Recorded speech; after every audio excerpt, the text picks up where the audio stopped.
Hey,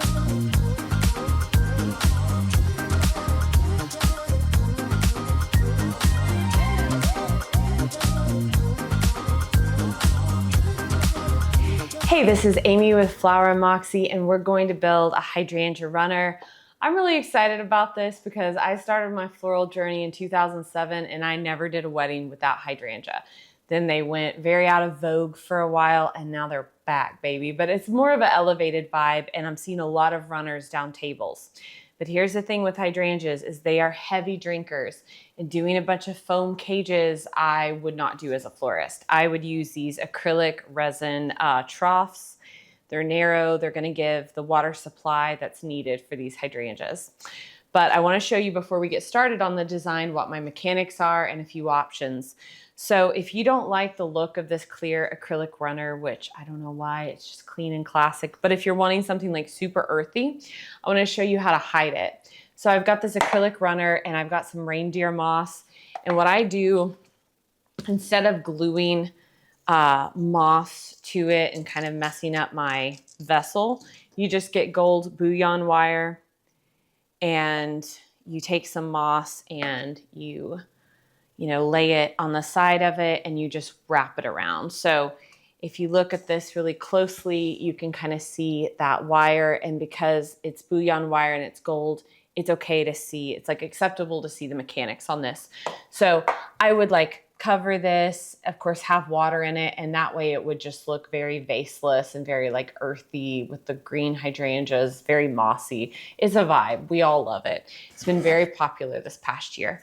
But for the tutorial's sake, I want you to see kind of what's happening within the design, so we're not gonna do the moss for this, but you can use reindeer moss, sheet moss, clump moss, so you've got options. Spanish moss. Okay, so this is a 2-foot acrylic vase, and we still have some on our side. I think we're selling out pretty quickly.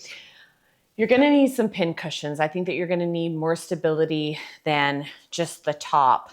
The top is a grid, but these hydrangeas are real top heavy, so I like to have some pin cushions. Now, as a florist, I would probably cut the suction cups off of these and just permanently glue them down into my acrylic runner, but I didn't do that. So the suction cups do work. You have to have water in it for it to work. If you try to suction it dry, it just laughs at you. So I've got 3 rectangular ones, and not everyone needs to be stuck down, but you need a few anchored ones and then you will thread it through. Okay, so now I've got some stability.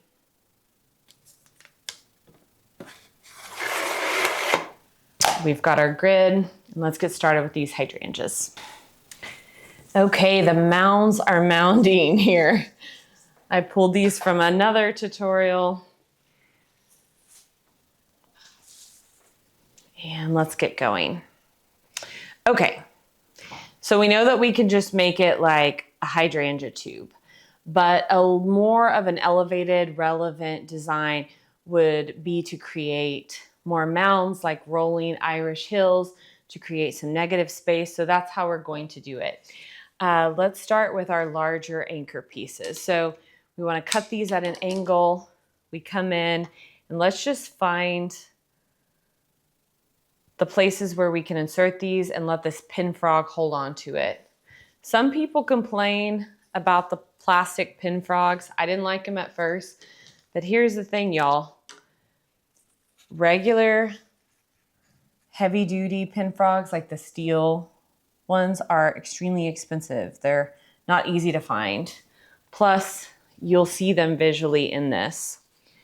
So the clear ones are really nice. Like, give them a shot. Glue them with E6000 or some kind of like waterproof epoxy. So look how I'm going through it and I'm just creating anchors and I'm sinking it down low because I'm going to use these to thread in other hydrangeas. Like, we're creating stability.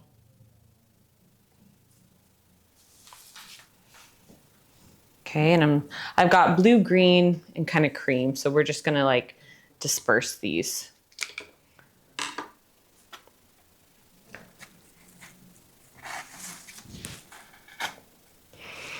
Here's the deal. I don't think that I would save time by trying to make these in advance and transporting them. I think I could get them going, but to create the overall finish, I almost think that I would need to make them on site. So now we're gonna come in and we're gonna cover our mechanics. We're gonna create some elevation. So the great thing about hydrangeas is they take up a lot of space. They also drink a lot of water, so that's why we need to be mindful of that. Now I'm gonna come in with a little bit of elevation. So see how I'm mounding up this side? I think I'm gonna make the center a little bit more flat.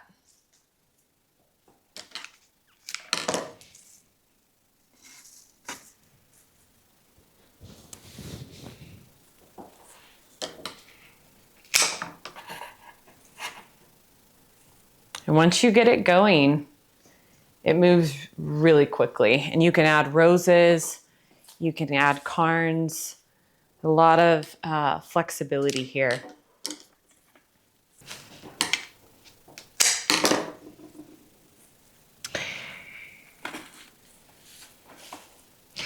I think that you will struggle more with tipping water in your car than just setting these on a table and just having a bucket of hydrangea and doing it once. Every time, I mean, I'm always trying to save time. Like as a florist, I was always looking to build something in advance. That way, I just could maximize my time. But on situations like this, I find that, you know, I'll just end up having to spend a lot of time fixing it. So, you know, I'll be the first to tell you if and when you can do something in advance.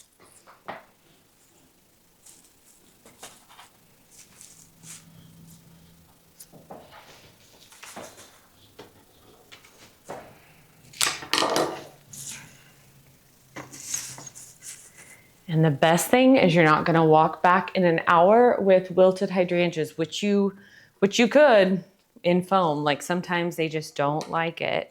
So that's why I'm really big on hydrangeas having a direct water source.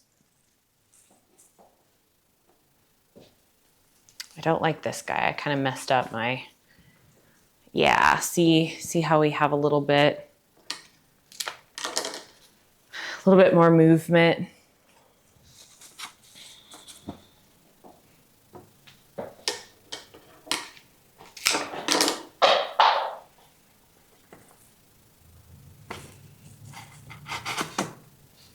There we go. So if you can imagine multiple of these connected, and then you can come in, let's come in with some carnations and some roses, just because I have them here and we can just see something different. So this isn't like a budget-friendly design because, I mean, it's taking a fair amount of flowers to get the coverage, but obviously DIYing it, this is an easy DIY. I will say that, especially if you have these acrylic runners. So, you know, as a florist, I would need to charge a lot for this just because I would need to have like the staff on site, on hand, and it does require a lot of blooms.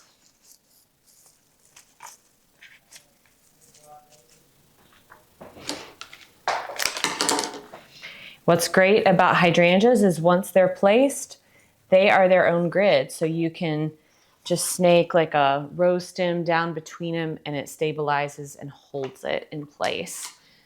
So I've got these really pretty proud roses and they're just being held very nicely. Well, this one wasn't.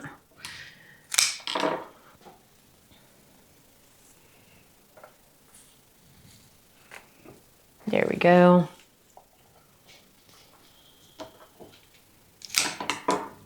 If you are DIYing this, I would say don't do a lot of these. Why?